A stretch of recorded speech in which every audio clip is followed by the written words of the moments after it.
Jackson Massey. Jackson Massey.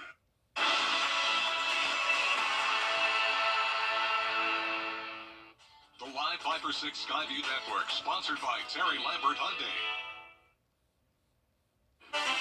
Well, as promised, the clouds started to move in today, and as promised, the rain starts to move in tomorrow, and it lasts through the weekend. It will be wetter and warmer. A very complicated, detailed 5 for 6 forecast starting ahead. Right now on News Channel 6 and 4, Columbia County is lighting up for the holidays. We're going to take you to the spectacular celebration. Plus, how to keep your heating system up and running and what to watch out for. And a crisis in child care in South Carolina. What business leaders say it costs the state every year. As News Channel 6 at 4 starts now. Live from Television Park, this is WJBF News Channel 6 at 4. Good afternoon, everybody. I'm Brad Means. And I'm Jenny Montgomery. Thanks so much for joining us. Don't let the sun and the blue skies fool you. It is a chilly day across the CSRA. Temperatures only slightly warmer than yesterday. And things are going to continue to change as we check in with Chief Meteorologist. We'll expect hour by hour with Futurecast in just a few minutes. Jenny, Brad? All right, Tim, thanks so much. We are learning new details about a mysterious illness that's hitting dogs across the country. More than 200 cases have come out of Oregon, and there are reports of at least one case in Georgia. News Channel 6's Graham Lee joins us now with more. Well, that's right, Jenny. We now know that vets are calling this illness CIRD, or Canine Infectious Respiratory Disease. More information is still being gathered, but this has certainly turned a lot of heads.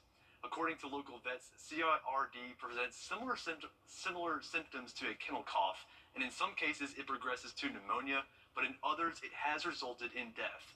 I spoke to dog owners today, and they say their concerns are growing.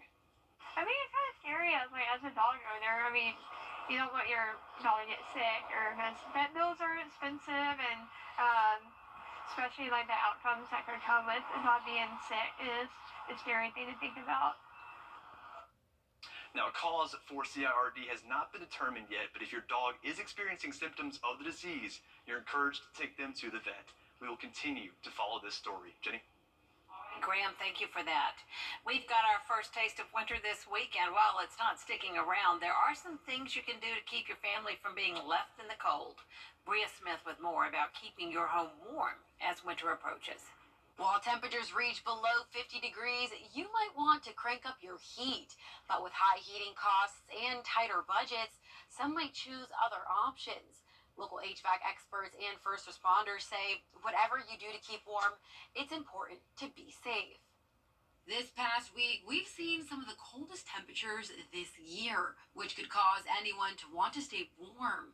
But things like broken heating systems can make that difficult. So officials at the Augusta Fire Department tell me about the safety precautions you can take. So this is when heaters are used most frequently and a lot of times improperly. So we will see an uptick in fires during those months. Typically, you see that. We're hoping that we are putting the messaging out enough, whether that's online through you all, to let people know and educate the importance of keeping those heaters, that they are unplugging them at night because they can cause fires. While staying warm in colder temperatures is key, safety should always be at the top of your list. For more information on safety tips, visit WJBF.com. In Augusta, Bria Smith, WJBF, News Channel 6. A lot of holiday celebrations on tap in the coming days in the CSRA, like the tree lighting in downtown Aiken, set for tonight at 6 o'clock on Newberry Street. But concerns over bad weather have canceled 3 popular Christmas parades over the weekend. In North Augusta, the Christmas parade scheduled for Sunday has been changed. It's going to be the following Sunday, Sunday week, December 10th, 3 in the afternoon. Grovetown has canceled its parade for this Saturday. The Christmas festival itself has been rescheduled. It'll still happen next Friday, December 8th, 5 to 9 at Liberty Park. And in Rennes, the Christmas parade and food truck Friday canceled because of the weather forecast. A new safety device is in the works for an accident-prone bridge in Augusta. City leaders pushing forward on plans for new warnings at the often-hit Olive Road overpass. It's called a chain curtain and is being used in other communities. The chains hang over the roadway to warn drivers of the low bridge ahead. It's been successful in other communities, other towns that has the same issues. I mean, just last week, the track got hit again. The bridge got hit again. It's getting ridiculous. It's actually a joking matter throughout this community.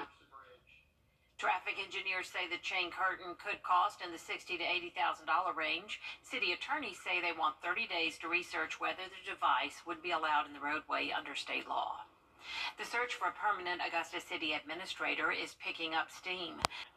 Brantham says commissioners will get the results of those skills assessments on December 15th. It is Christmas in Columbia County. Some exciting holiday events rescheduled for tonight at Evans Town Center Park, and that is where we find News Channel 6's Hannah Latier live for us now. And Hannah, some folks starting to gather behind you. Yes, there are, Brad. There's a lot of people out here already. We got some live music going on behind me. Right now, starting right now, is a sit and shop vendors market where local vendors are selling unique and creative gift items. I would say I'll take a step out of the way here so you can get a better look at that. But that will be going on until 9 tonight. The big event is the tree lighting of the 50-foot LED Christmas tree at 6 tonight. You can also stroll around the park and see all of the upgraded Christmas lights. There won't be a fireworks display this year, but don't fret. Santa Claus will still be here to hear all of your Christmas gift wishes. Evans on Ice will also be open until 9 tonight. Event organizers say this is something that brings out families from all over, and it's a perfect way to spread holiday cheer. A lot of people bring their family. Like last week, we turned them on during Thanksgiving, and we had tons of people say, thank you, our family's here visiting, so we were able to come out and see the lights. So keep coming. They're available. It's free. They're on all the way through the beginning of the year. So bring your families out. Come make memories. We love that. So these events will be going on until 9 p.m. tonight. As of right now, the Columbia County Christmas Parade is still scheduled for Sunday at 3 p.m. I'll have more updates on how all of the events tonight are going in our later shows. For now, live in Evans, Hannah Latier, WJBF News Channel 6. All right, Hannah, construction soon set to begin on a new school in McDuffie County. It's going to combine Maxwell and Thompson Elementary Schools. It'll be a 115,000 square foot building, J.A. Maxwell Elementary. It'll include 46 classrooms, 4 STEM labs, an outdoor classroom. More than $36 million. It'll come from local sales tax money and state money.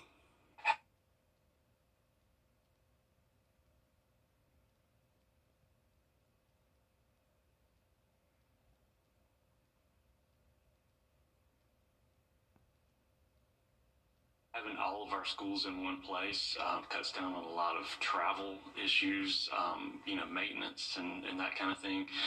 Everybody will be all right there together, and that's going to save the district a lot of money. The site next to Thompson McDuffie Middle School is already being cleared. Construction set to start in January, and then the district hopes it'll be ready by the end of May 2025. A national school conference is underway this week up in Raleigh. It involves school leaders working with law enforcement about what to do when violence happens in schools. They're designing emergency plans for active shooter and other crisis situations. We teach the concepts to deal with an active shooter, but they are transferable to other issues. Like the incident you happened here, if you go into lockdown, the lockdown for that incident, the stabbing, would be the same as an active shooter. Today's speakers focused on online threats, bullying, and campus violence. That conference wraps up tomorrow. South Carolina's child care crisis cost the state more than $1 billion every year. That comes from a report released just today. Kelsey O'Donnell has more. It's a growing concern for parents, businesses, and taxpayers here in South Carolina, finding high-quality child care that's both accessible and affordable. In a recent report by the growing annual cost of infant-toddler child care crisis in South Carolina, parents with children under the age of 3 were surveyed on the impact child care has on their bank accounts and their work lives, while weighing the effects it's having on the economy. The report revealed a growing number of parents are unable to access or even afford childcare. Upstate businesses say they're also being impacted by the crisis too, telling us their potential job candidates are unable to accept positions if they can't find proper childcare. Down the line, business leaders say it's taking a toll on the growth of the economy. We have had employees that we've tried to hire and attract to the area, and they're like, they'll do the research and see if they can get a child care slot here in the upstate. And if they can't, they're like, I can't take the job. And people we spoke with today are urging state lawmakers to prioritize what they're calling a child care crisis. Still ahead, getting the shingles vaccine. The recommendation from health officials and how soon you should get one after the break. Know this. George Sink Injury Lawyers can be there to help you through it. Just call all nines. About 1 out of every 3 people in the U.S. will develop shingles in their lifetime. Taylor Murray tells us who's at risk and if it can be prevented. If you've ever had chickenpox, you can get shingles. Shingles is a reactivation of the chickenpox virus, which is called varicella. It goes dormant in your nerves. And whenever you have an activation of shingles, it comes out and presents on the body. Nurse practitioner Jennifer Pugh says the most common symptom is a rash that appears on the body. The rash is usually painful for most patients. You can also have a fever, headache, fatigue, and weakness. She says in most patients, shingles will occur on the trunk, usually the upper or lower back, but it can appear in other areas of the body as well. It can occur on your arms and legs and also on your face. Anyone can get shingles, even children, but Pugh says the risk increases as you get older. People most at risk for shingles are people over the age of 50 years old and people with a weak immune system. And that's your patients who have had a transplant before, HIV, or chemotherapy. Treatment for shingles is typically an antiviral that works best when taken within 72 hours of the onset of symptoms. So Pugh says reach out to your doctor right away. Also, you can do this to soothe the pain. You can also use topical creams like calamine lotion. You keep it clean and dry with soap and water as well. Pugh says it is possible for someone to develop shingles more than once, but shingles can be prevented. There is a vaccine to prevent shingles. It's called Shingrix, is the vaccine that we use now. It is a 2-dose vaccine. The current vaccine, Pugh says, is about 90% effective, so she strongly recommends getting it. The CDC says adults 50 years and older and adults 19 and older with weakened immune systems should get the shot. Now, the CDC reporting that you cannot get shingles from somebody who has shingles. But if you have never had the chickenpox virus or the vaccine, then you can get chickenpox from direct contact with someone who has the shingles rash. Still ahead, will rain disrupt our holiday weekend plans? Tim Miller has your full forecast up next. I'm attorney lows in the 30s. That's your forecast. All right, Tim, thanks a lot. The breathtaking beauty of nature. How about this? Captured all on film. Coming up, we'll give you a look at nominees for Wildlife Photographer of the Year and let you know who the winner is. Definitely chili. Sonic footlong quarter-pound chili cheese coney. The winner of this year's Comedy Wildlife Photography Awards has just been announced. It is titled Guitaroo. Look at that, a female western gray kangaroo captured by photographer Jason Moore in the suburbs of Perth, Australia. Really great picture there. Judges in the UK went through more than 1,800 images submitted from 85 countries. The overall goal of this contest was just to promote wildlife conservation and let everybody have some fun. For his award-winning photo, Moore gets a trophy and a one-week safari in Kenya, and it did look like that kangaroo was playing the guitar. And what a nice thing to win, a safari. Yeah, Wow. how fun is that? There's a lot more coverage you can count on coming up at 4:30. Including the back and forth on Capitol Hill to issue subpoenas in the Supreme Court ethics probe. Will lawmakers come to an agreement? After the break.